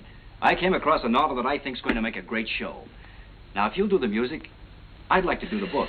Oscar, I'd love to. I really would, but, I have so many commitments right now that I don't think it wouldn't be fair to you or anyone concerned. Suppose I leave the book with you and you glance through it when you have time. Oh, it's no use, Oscar. Well, I'll leave it anyhow. See you next week. Won't you stay for dinner? I'd certainly like to, but I have to get back to town. Bye, Eve. I'll see you to the door, Oscar. Bye. Bye.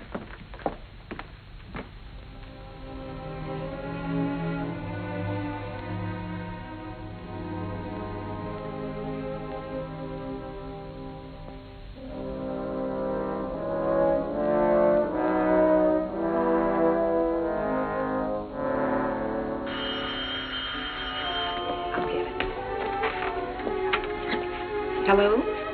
This is Mrs. Kern. Oh, just a moment, Mr. Kelly. Jerry, it's Arthur Kelly. He's got news of Sally. Hello, Arthur. Yeah. Oh, that's wonderful. In Memphis? What was the name of that club again? Club Elite, all this week. Yes, well, I'll get right on it. Thank you very much, Arthur. Sally is singing at the Club Elite in Memphis all this week. Oh, that's wonderful. Shall I pack a bag for you? Yes, darling, you do that and I'll call and make reservations.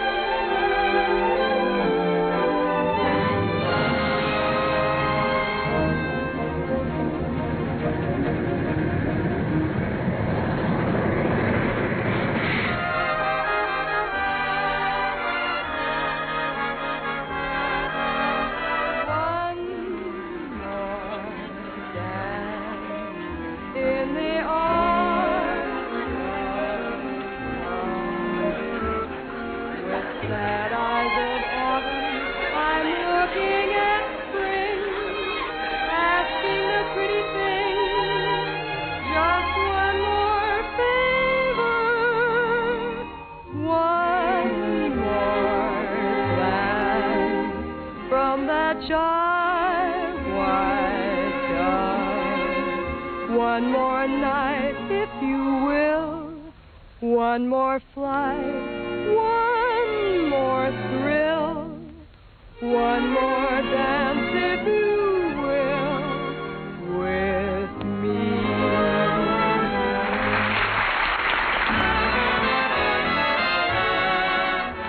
Will you dance with me? Oh, no, thank you. No. Go ahead and dance with us, No, Charlie. thank you. Go ahead. Charlie. Will you dance with me? I sure will, baby. What's this? Sit down.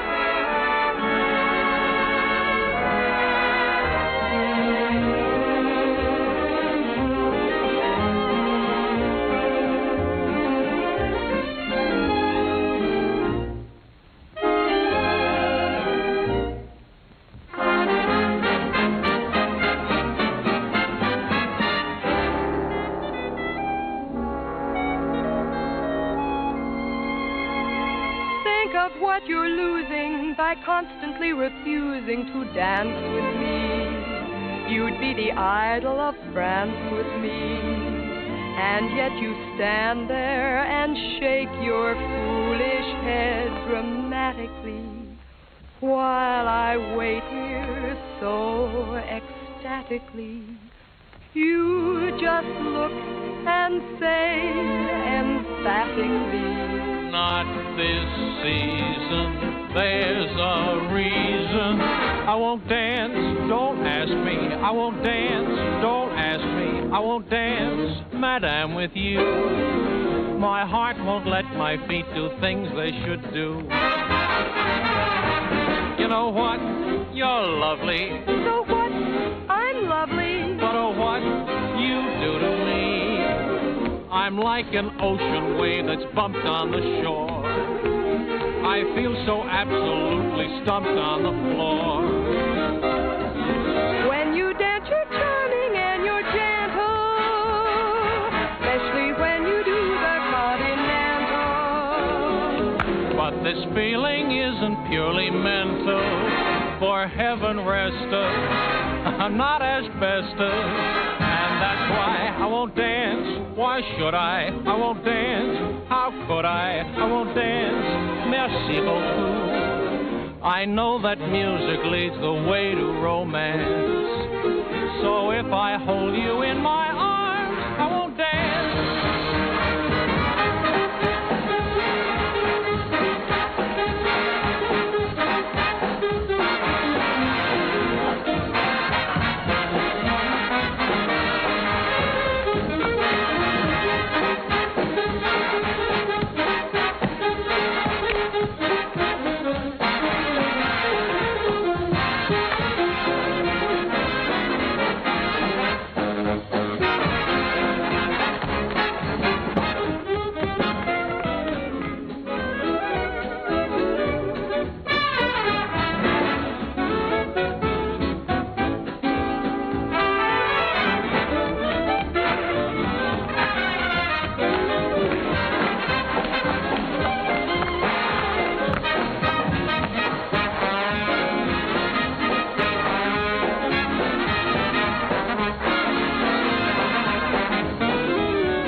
Sally. Uncle Jerry. Oh, Uncle Jerry, I'm so glad to see you. What are you doing here? Well, I was out front watching the show. Did you see what we did to your number? Yes. I bet you'd like to show me. Not at all. As a matter of fact, I liked it. I wish that some of the people who think my music is highbrow could have seen it. I'm so excited, I don't know what to do. You look wonderful, Uncle Jerry. More handsome than ever. How's Aunt Eva? Oh, she's fine. But of course she misses you. Oh, I miss her, too. I miss you both. Is she with you? You haven't told me yet what you're doing here. No, your Aunt Eva's in New York. And I'm here because somebody told me I could find you here. I've been looking for you for a long time now, Sally. Oh, Uncle Jerry, you shouldn't have bothered. I'm all right. Oh, I'm sure you are, but I promised your father I'd look after you. Sally, I want you to come back to New York with me. I can't, Uncle Jerry. I'd like to, but I can't. When I heard about my father, I never realized he was so ill, Uncle Jerry. You know I never would have left him. I know that, Sally. When I heard about him, it was as though someone had forced me to look into the mirror for the first time. I loved him very much, and I knew I'd broken his heart. I was spoiled and selfish, and I knew that I could never have any respect for myself again unless I did what I said I was going to do. So you see, I can't go back right now. I'm making my own way now, and I'm pretty good at it, too. Well, Sally, I just don't like the idea of you being here and all alone. This is just a stepping stone from where I've been to where I hope I'm going. I'm making $50 a week now because management thinks I'm worth $50. If I'm worth more, I'll get more. And if not, I'll have to find it out for myself. And Uncle Jerry, I'm not using anyone. 5 minutes, Miss Hessler. Thank you, Jimmy. You understand, don't you, Uncle Jerry? Well, Sally, you know, darling, I'd give anything in the world if you'd let me help you. But I must say that I've never been quite so proud of anyone in my life as I am of you at this moment.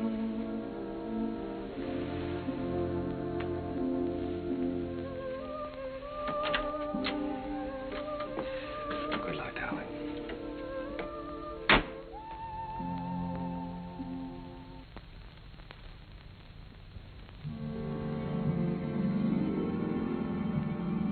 Gradually, I felt the old heartache misting away, and I was at peace.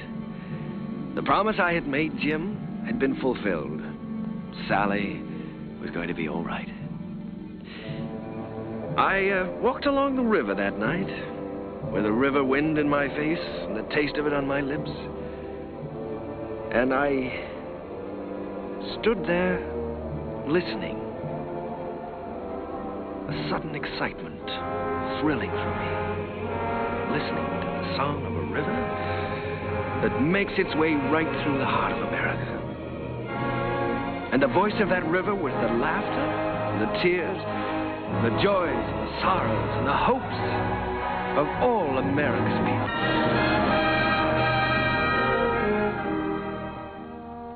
Well, Joe, that's my story.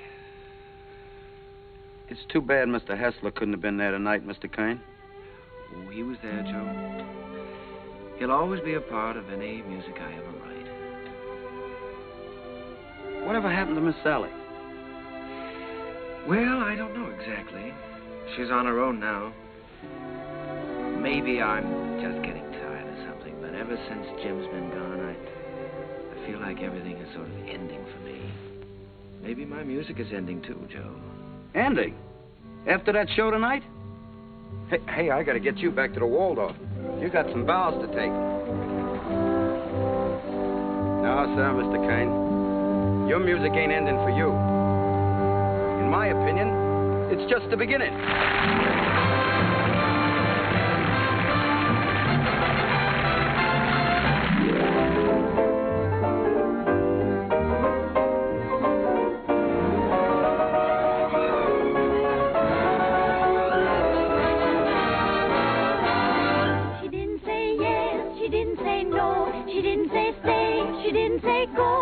wasn't so sure that he'd be good. She wasn't even sure that she'd be good.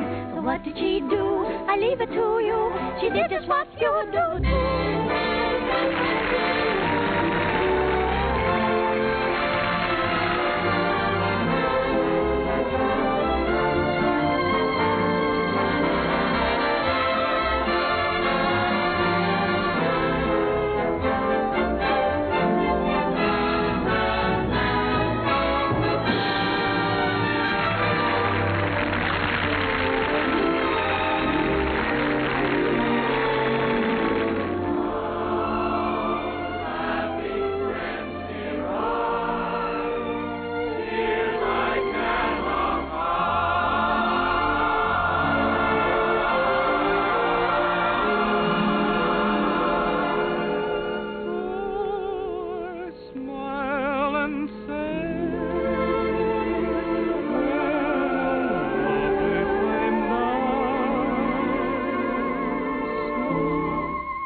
Do sit down, Mr. Kern. Oh, you sure we won't be in the way? Oh, certainly not. Not at all. Well, I can't get over this, Mr. Artide. We certainly don't grow stages like this on Broadway. Darling, look at the size of that orchestra. Why, you have everything in the world to work with here. That's right, Mr. Kern. We've tried to give you the best of everything. Yes, that's so. What was the number you were going to do today? Well, we found an old song of yours that you did first in 1917, called The Land Where Good Songs Go. Oh, I'd almost forgotten about that one. We're using it as a frame for some of your other songs. What star is going to sing this? Well, Mr. Kern, as a matter of fact, we're trying out a newcomer. Oh, a newcomer. This girl did a test for us in New York, and it impressed us, so we flew her out here. She hasn't done much yet, but we have great hopes for her. Quiet! All right, girls, We're ready. Ready for a take. All right, let's try one. Places, please. Okay, Charlie. Hit the lights. Quiet. Okay, roll 'em. Action.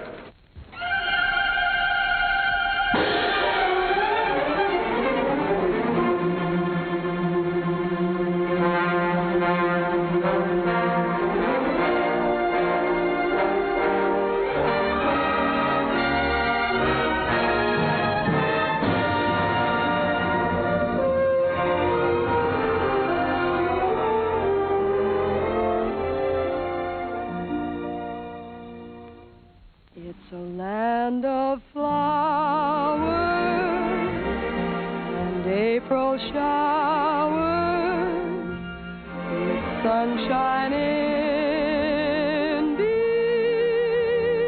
between, with roses blowing and rivers flowing mid rushes growing green. Like her, Mr. Kern? Like her? I love her. I'd rather hear her sing one of my songs than anyone else in the world.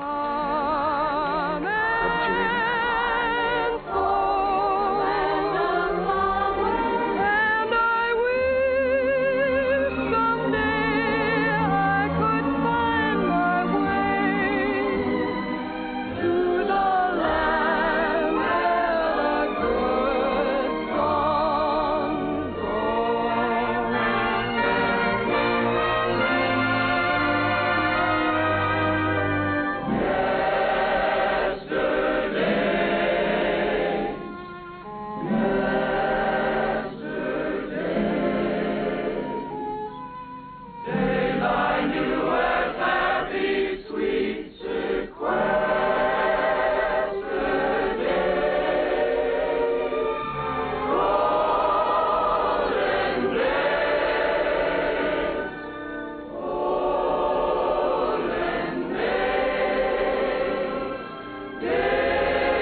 that moment divine.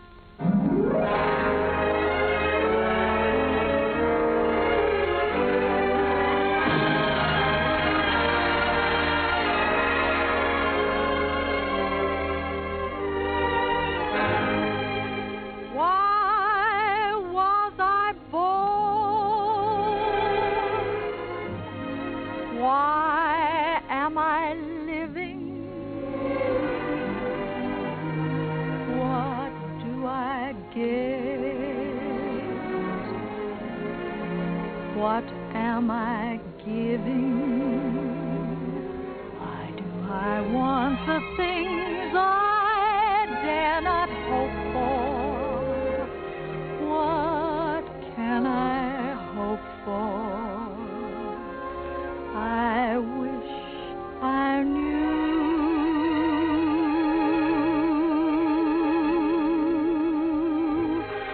Why do I try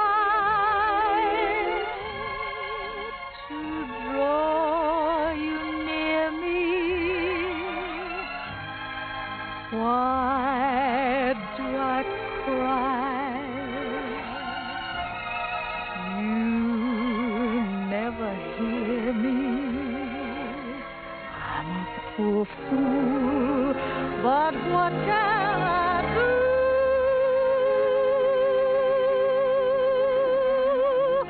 Why was I born to love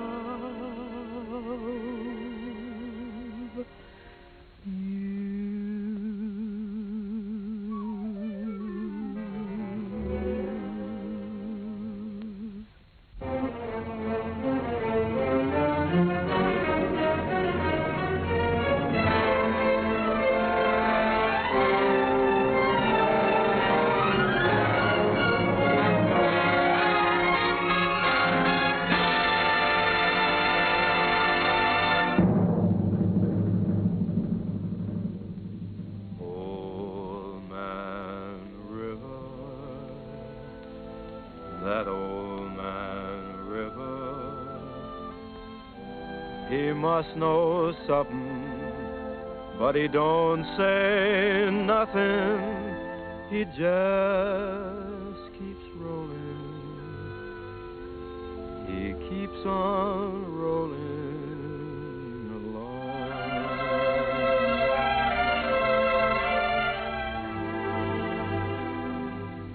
He don't plant taters, and he don't plant cotton, and them what plants some is soon forgotten. But Old Man River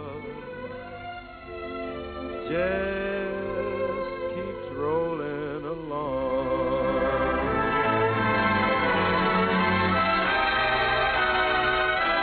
You and me, we sweat and strain, bodies all aching and racked with pain.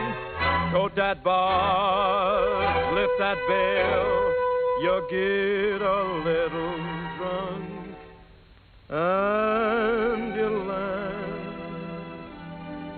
in jail.